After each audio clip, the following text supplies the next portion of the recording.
Something major just went down inside the Cleveland Browns organization, and most fans don't even realize how big this really is yet. Because overnight, Tommy Rees didn't just miss out on a promotion. He got completely shut out of the head coaching conversation. No second chance, no reconsideration, no quiet explanation, just blocked. And according to reports circulating around the league, this decision had nothing to do with resume gaps or coaching experience. It had everything to do with Shedeur Sanders. For weeks, Browns fans have been questioning what really happened behind the scenes with the quarterback situation. Why certain players kept getting chances. Why Shedeur stayed on the sidelines longer than expected. Why the messaging from coaches didn't line up with what people were seeing on the field and in practice. Now the picture is starting to come together. Sources close to the organization suggest ownership wasn't satisfied with the answers they were getting. So instead of relying on surface-level explanations, Jimmy Haslam reportedly started digging deeper, talking to people inside the building, reviewing internal decisions, reevaluating how the quarterback room was handled. And whatever he uncovered, it was serious enough to immediately shut the door on Rees's head coaching hopes. That's not a coincidence. Teams don't usually move this decisively unless trust has been broken. And when trust disappears at the ownership level, careers change overnight. What makes this even more interesting is the timing. Rees's removal comes right as the Browns are signaling a new direction, one centered around protecting young talent, resetting the culture, and making sure development actually happens instead of being blocked by internal politics. Which raises one massive question. Was Tommy Rees simply a coach who didn't fit the future plan? Or was he part of something ownership finally decided to cut out completely? Because once you hear what insiders are now saying about the quarterback decisions, the press conferences, and what was happening during practice weeks, this story gets a whole lot deeper. And it starts with one name that keeps showing up in every conversation: Shedeur Sanders. At first glance, some people tried to brush this off as a routine front office move. Coaches get passed over all the time, right? But this situation didn't follow the usual pattern. Normally, when a team moves on from a coordinator in a head coaching search, there's a slow fade, quiet conversations. We'll keep in touch. Maybe another interview down the road. That's not what happened here. Tommy Rees's name was removed fast. No follow-up meetings, no extended talks, no public praise to soften the blow. According to insiders, the decision was firm and immediate, and that's what made people around the league start asking questions. Because when ownership steps in this directly, it usually means something more serious happened behind closed doors. Reports suggest Jimmy Haslam wasn't just evaluating play calling and scheme. He was looking at behavior, decision-making patterns, internal loyalty lines, who was protecting who, and whether the coaching staff was truly acting in the best interest of the franchise. That's a different level of scrutiny. And once that review started, Rees's position reportedly became uncomfortable very quickly. People close to the situation say there was concern about how certain quarterbacks were being handled, about who was getting opportunities, about whether development was actually happening or being delayed on purpose. Again, nothing has been officially confirmed by the team, but when you line up the timing, the sudden rejection, and the shift in organizational messaging, the message is hard to ignore. This wasn't about football strategy anymore. It was about trust. And once ownership feels that trust is broken, there's no coming back from it. But the real tension in this story didn't start with Rees. It started with one player who became the center of everything. And that's where the controversy truly begins. Everything started circling back to one uncomfortable topic: the quarterback rotation. Week after week, fans watched the same pattern play out: struggles on the field, missed reads, turnovers, drives stalling out. And yet the messaging from the coaching staff stayed exactly the same: confidence, support, excuses. Tommy Rees stood at the podium defending the decisions, talking about ball security, talking about trusting the process, talking about development timelines. But the numbers told a different story. Production wasn't matching the public confidence. The offense looked stuck. Momentum kept dying early in games, and Browns fans weren't blind to it. That's when people inside the building reportedly started asking questions too. Why was the same quarterback getting unlimited patience while another one barely saw meaningful reps? Why did practice rotations stay uneven? Why did opportunities seem pre-decided before performance ever had a chance to matter? Those questions didn't stay quiet for long. According to reports, this is when ownership began paying closer attention to internal decisions, reviewing film, monitoring practice structures, asking how development plans were being executed. Because from the outside, it started to feel less like competition and more like protection. Protection of certain players, protection of certain coaching decisions, and protection of reputations. That's dangerous territory for any franchise. Once fans, players, and executives start noticing a gap between what's being said publicly and what's happening internally, trust erodes fast. And that erosion didn't stop with game days. It carried straight into training camp. Because that's where another storyline quietly started building, one that would make the quarterback situation even harder to explain. While the public narrative stayed carefully controlled, something different was happening behind closed doors. Fans who attended open practices started posting clips. Reporters hinted at it without fully committing. Players made subtle comments that didn't quite line up with the official storyline. And the common theme: Shedeur Sanders looked ready. Not perfect, not flawless, but composed, accurate, confident in the pocket, delivering tight throws, showing command of the offense during drills. People watching closely noticed the ball placement, the timing on routes, the way receivers reacted to his passes. It didn't look like a raw project. So naturally, one question kept getting louder. If he's performing like this in practice, why isn't he getting real opportunities on Sundays? That question became harder to ignore when game day struggles continued from the starters. The contrast was obvious. The potential was there, but the door stayed closed. And that's when speculation started spreading. Some fans believed it was about protecting veteran contracts. Others thought it was about internal politics. Some even suggested the coaching staff had already made up their minds before camp ever started. Again, none of this has been officially confirmed. But when enough people inside and outside the building start noticing the same patterns, it stops feeling random. It starts feeling intentional. And according to insiders, what happened next made the situation even more questionable.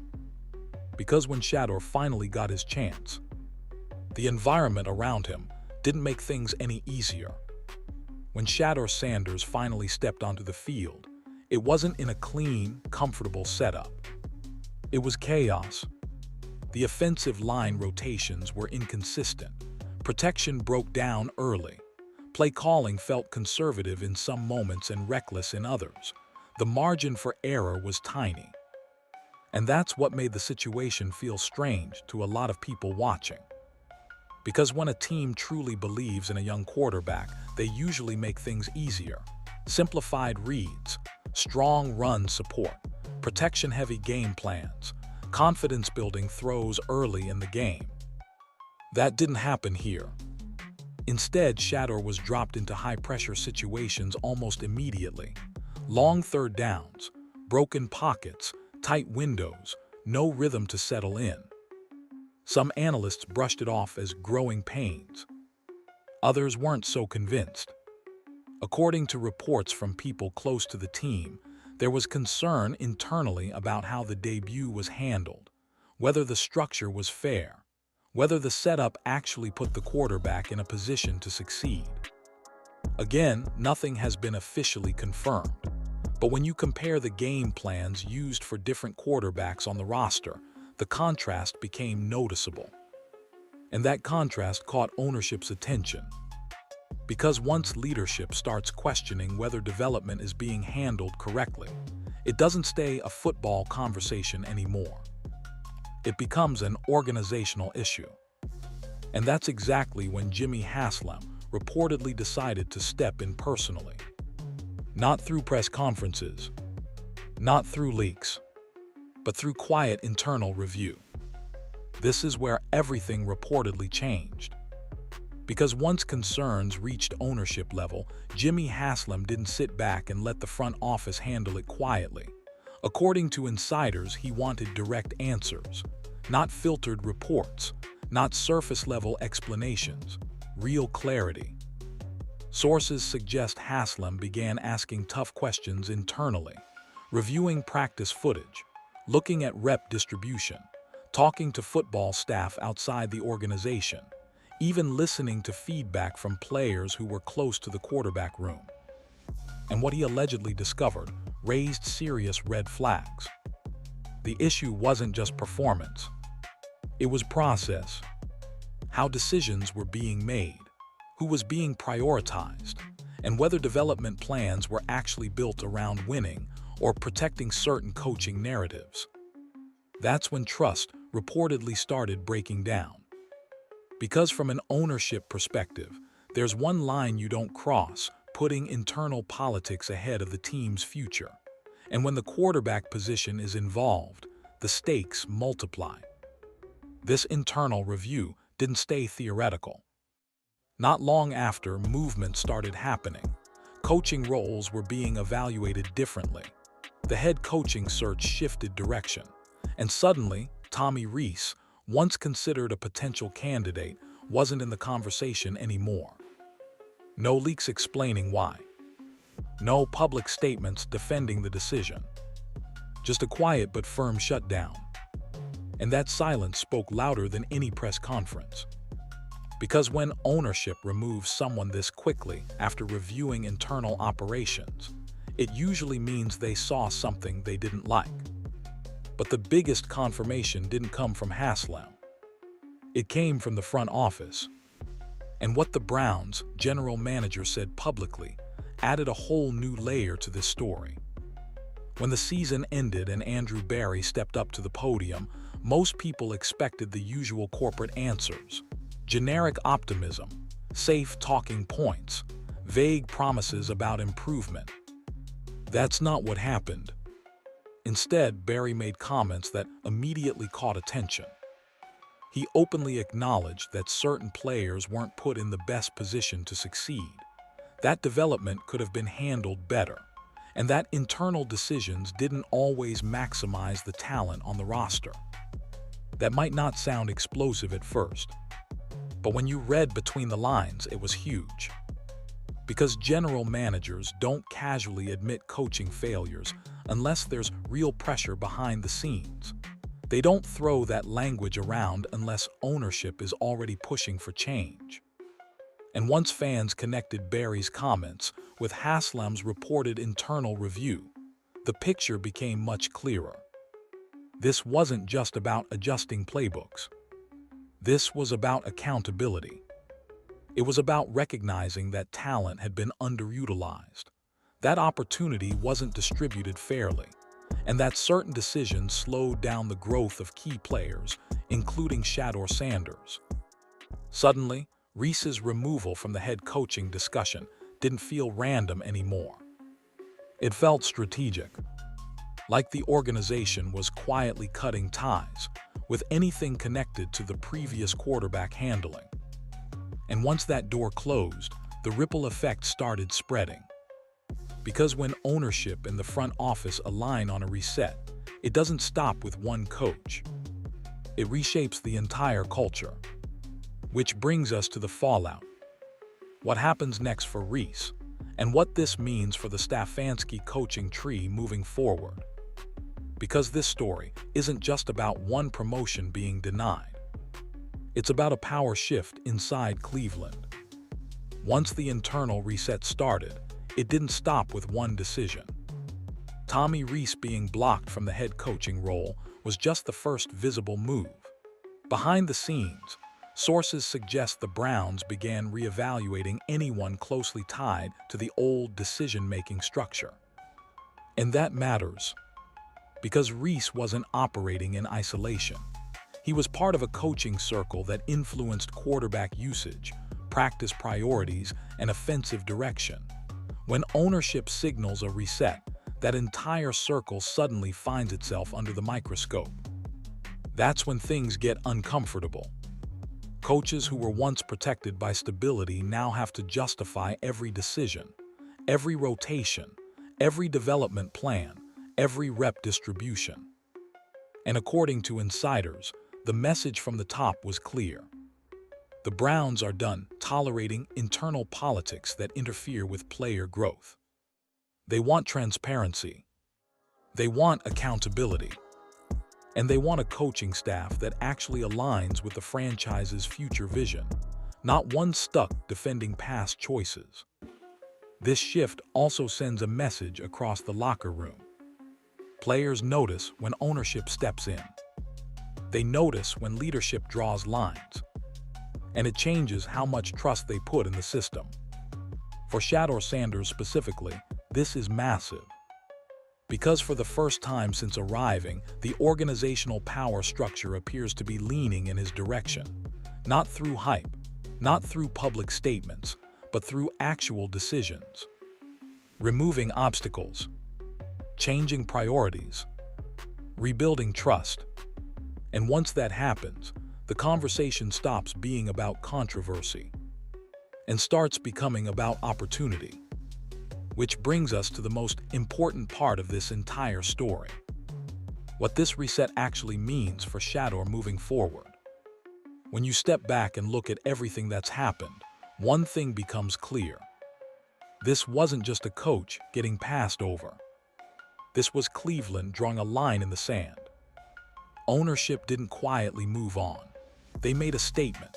They signaled that the way the quarterback position was handled before is not how this franchise plans to operate moving forward. And whether people want to admit it or not, that shift directly benefits Shedeur Sanders. For months, the conversation was about replacing him, doubting him, moving on too fast. Now the conversation is changing. Now it's about development, protection, opportunity. And that's how real franchises are built. Because talent alone isn't enough. Young quarterbacks don't succeed without support. They don't grow without reps. And they definitely don't thrive when internal politics get in the way of progress. If the Browns truly commit to this reset, Shedeur finally gets the environment he deserves. A fair chance, real preparation, a system that actually plays to his strengths. And if that happens, a lot of people who doubted him are going to have some uncomfortable explaining to do. So now I want to hear from you. Do you think Jimmy Haslam made the right call shutting Tommy Rees out of the head coaching conversation? Do you believe Shedeur Sanders was held back by the previous coaching structure? And should Cleveland fully commit to building around him next season? Drop your real opinion in the comments. If you made it this far, hit that like button. Subscribe for more real breakdowns without the media spin. Turn on notifications, because this Browns offseason is about to get wild. And trust me, this story is far from over.